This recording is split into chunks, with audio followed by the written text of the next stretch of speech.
Hello fellow woodworkers and welcome to this week's edition of the Garage Workshop, and this week we're going to be revisiting an old project, the chicken coop, and we're going to be changing it from this into this. Roll the intro.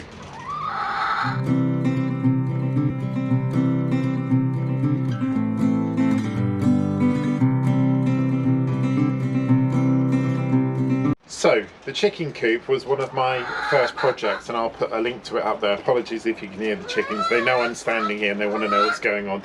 And pretty much from the beginning, it developed a leak, hence the reason why the cover that goes over the roof has been pulled and is going over here. Now, I'm not sure if the leak is from this side or from either of the two ends, but I used pallet wood on the side here, and over the last year or so, it's gradually come away. I've tried my best to fill it with sealant, but to be honest with you, it needs replacing. Now, also, the box that's here, the laying box that you can see, nice and big box, but again, leaking, and I think the way I've connected it to the main part isn't right, and it's also not big enough. So the plan for this video is to remove all this featherboard. I also want to put some insulation in, extend the size of the laying box, and then put some shiplap on it and get it nice and flat. And I'm going to do around that around both sides, and then it will give me a much better, tighter feel to how I'm going to link it all in. So we'll leave the chickens alone now, they've clearly had enough. Let's get in and start building, first of all, the laying box. Let's do that now. So the first thing I did was take some really accurate measurements, and I was pleased when I was measuring it to find out that it's pretty much, give or take, 5mm, a good size, the coop. I then went in and set up a stop block so I could do the repeated cuts for the sort of frame structure that is going to form the main part of the nesting box. When I had that set up, I just then worked my way through chopping all of the wood that I needed to make the box. When that was done, I just knocked it off with the sandpaper and got it all laid out. I wasn't as happy with the cuts, and of course then I'd realised I hadn't changed the blade on my motor saw, which I did afterwards. So I sort of got essentially the top and bottom sections there. Then I set up a stop block, another one, a bit of a Heath Robinson one there, to get the exact sides, which are going to form the sort of end part of the frames. I actually did 6 of these. You can only see 4 there because I needed 2 vertical struts, which you'll see in a minute. I then offered it up and I marked all of the wood. This was literally just to give me an idea so I could pre-drill all the holes, because I didn't want anything splitting. So I marked both ends of all of the pieces of wood. I then went back, and this is the second part of cutting the wood that was going to be the other part of the frame. Obviously, you've just seen one part of the frame. So I went back to that stop block, and then I actually began putting the frame together. I used the right angle plastic sort of, I don't know what you would call them, right angle jointers, I suppose, to start with, but to be honest, I didn't need those. And when I'd got them in place and got it all fixed up, I spent quite a long time getting this strut exactly where it should be and in the right place, because it's going to be pivotal to the rest of the build. So I did spend quite a bit of time getting that in, and obviously I had pre-drilled it all ready to go because I didn't want any wood to get split on this at all. And I was very pleased to say it was the right length, and it was also perfectly square when I hooked it in. So I had the sort of finished side, and I repeated that for the second one. So when I'd made the 2, what I'm referring to as the side braces, the big long ones which go the width of the nesting box, I then made the ends, and as you can see from putting these together, I used exactly the same technique, pre-drilled, but these, I laid the struts the other way, and that was done deliberately to give me a better fixing into the main part. I then clamped them up together, and I really tried everything I could here to keep these pieces absolutely flat, because obviously when you're working with wood anyway, you know, outdoor wood like this, it does have a tendency to be more bowed than other types of wood, or it can bow, especially under the pressure of clamping when you're gluing. So I did take quite a long time. That's why you can see me fiddling with the clamps. I took quite a long time to make sure I wasn't putting too much pressure on the clamps and trying to keep it as flat as possible, but also giving enough pressure that it was going to seal, because obviously this is a very important part of it. So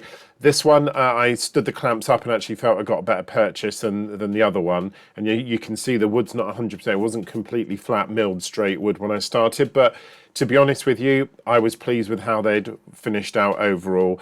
In a minute, we're going to jump to a section when this is put together. I did hook it together, but for some reason, the footage has come out with a big scratch across it, so I'm not going to put it in. But the next thing I did was hook them together.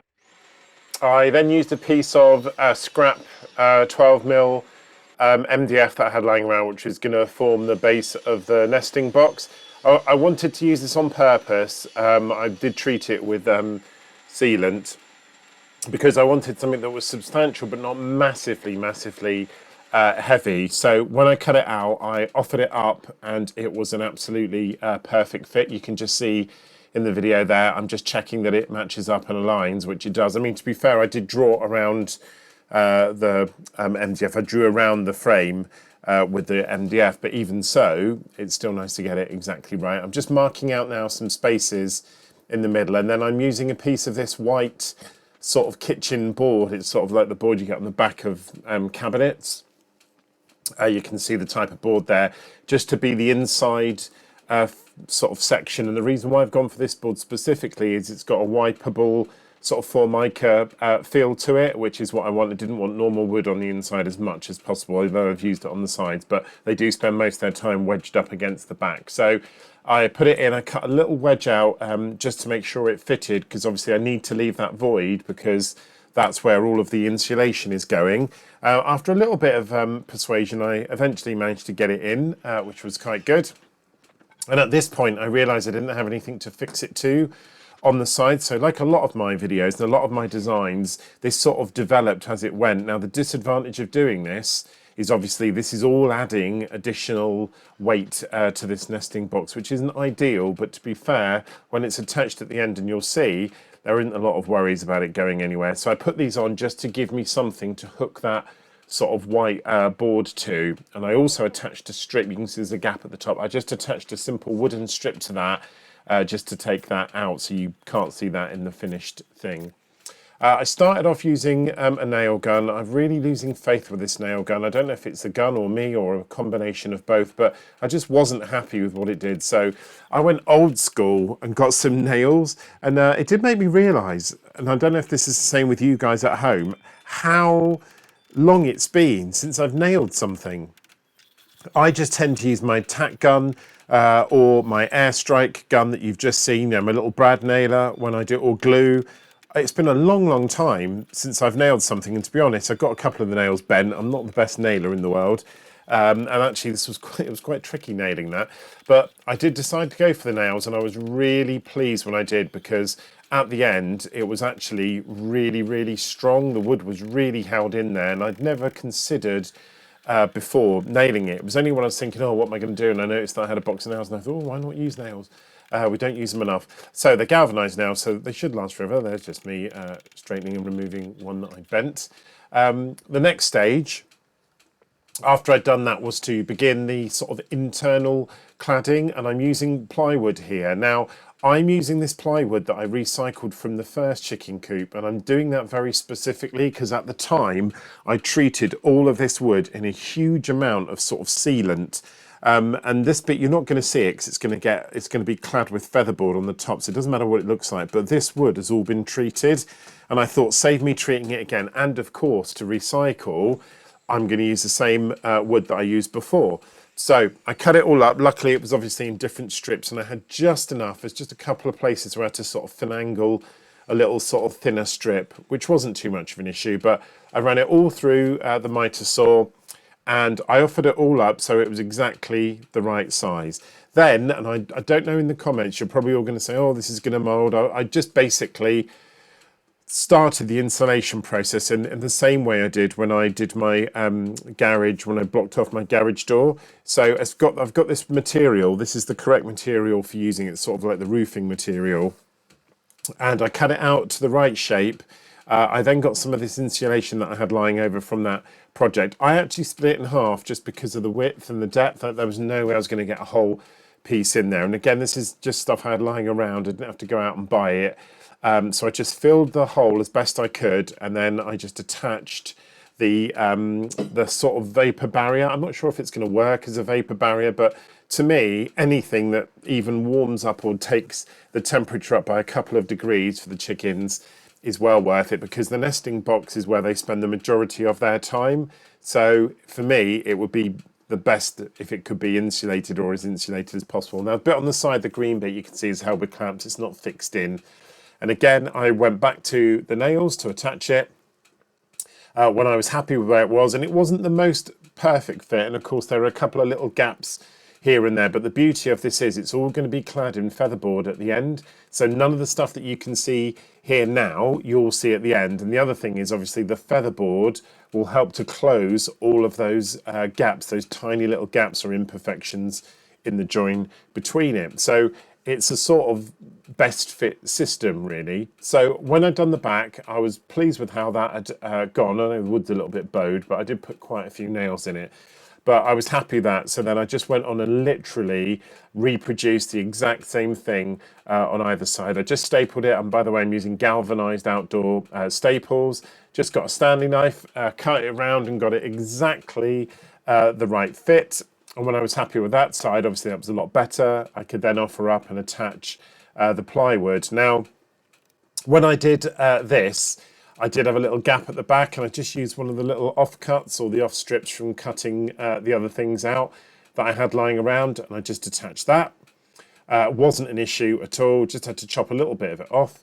Then I flipped the whole unit over and repeated the exact same thing that I'd done on the other side. Just attached it using a stapler, external staples, cut it out, and then when I'd done that, I was able to just fix the panel on in exactly the same way. So essentially, the entire box now was finished on the outside, and it had all of the inner pieces done. So it was done all on the inside. The insulation was in. It had the outer boards on it now. So the next thing was to actually put the featherboard on that was going to form the sort of outside part on both sides. But before I did that, I realized that obviously the featherboard was going to stick out and I didn't want a gap.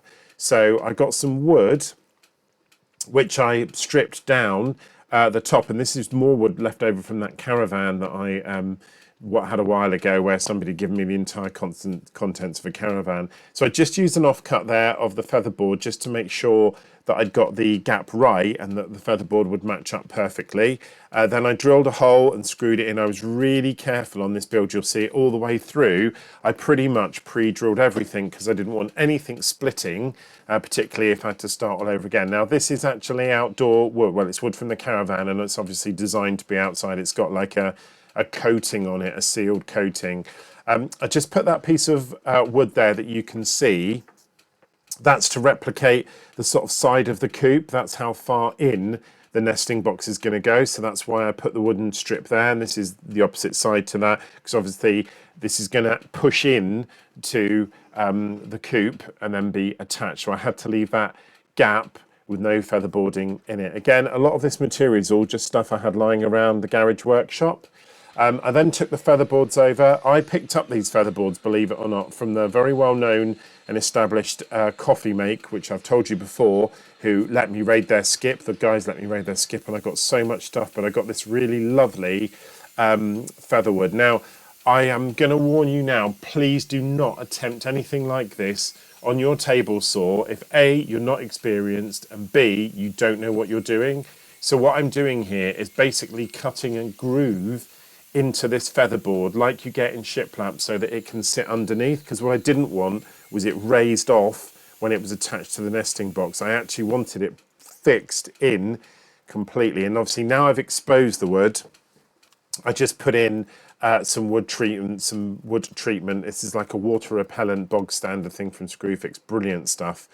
And then I was ready to hook them on. So I started in a very methodical way. I started on the end and I just literally attached it using a screw, just very lightly at the top, and then underneath I was able to slide it under and then attach it. So when that was all done, and I was happy with how it looked, I know you can see that piece of wood on the right there looks like it's sort of slightly bending in which it is. But when I attached the longer planks on the back of the nesting box, which you'll see in a minute, I was able to sort of slightly change the tightening of that screw, and it pulled it more level. So obviously now I've got the side done, I'm now moving on to the back, and exactly the same procedure as it was before. No difference at all, really. The only difference being, obviously, these pieces got secured in the middle. But again, I did the same thing. All of the holes were all pre-drilled. You can see me drilling them there before.